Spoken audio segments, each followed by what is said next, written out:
Comment lang kayo dyan ang mga gusto nyo i-shoutout and don't forget to follow this Facebook page. Okay?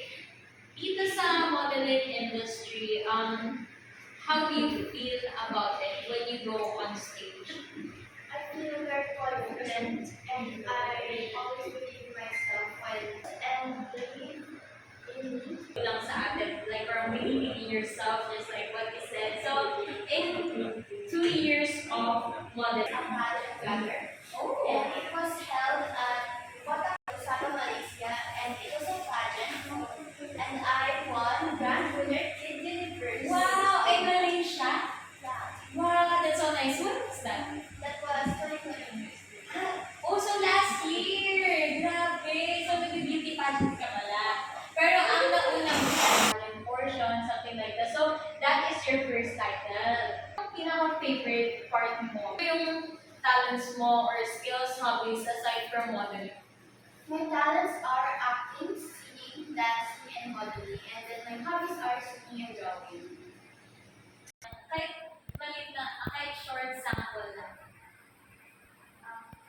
I'm gonna sing until I found you. And I would never fall in love again until I found you. I said I'd never fall again. Okay. I was lost again in the darkness, but then I found you. Wow! Palakpakan naman po tayo dyan. Hey, what a great voice. Sino yung nagtuturo sa inyo ng singing? Si Teacher Grace po. Shoutout po. Wow, Teacher Grace. So, tignan ang ating mommy. Baka I'm a caballera. I'm a caballera. Nilalakad na ang beauty. Aura ko'y the make you scream. Ganda kong nagdidinig. Nalokang makakatingin. Ikaw na lang paganda.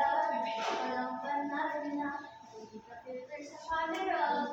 Ibandera aking ganda. Tip ko kailangan sumabay ka sa uso. Ako'y magiging ako na aking ginusto. Ang kabugera, ganda ko'y ihapa. Di magpapatinag sa sasabihin ng iba. Ang kabugera, umaapaw ang karisma. Ang tunay kong ganda sa lahat na iiba. Ang kabugera. wow! Palakpakan naman natin. Okay, ikaw na po ang ating kabagera. Okay, sabihin. Pero, never in my life na narinig si Miss Sabine. And syempre, may mga performers doon. Miss Sabine, pwede ka bang mag-perform next time na magpa-fashion show ka? Kasi, you have a really great voice and hindi lang singing, pati dancing. Tsaka, mahirap yan ha, yung singing.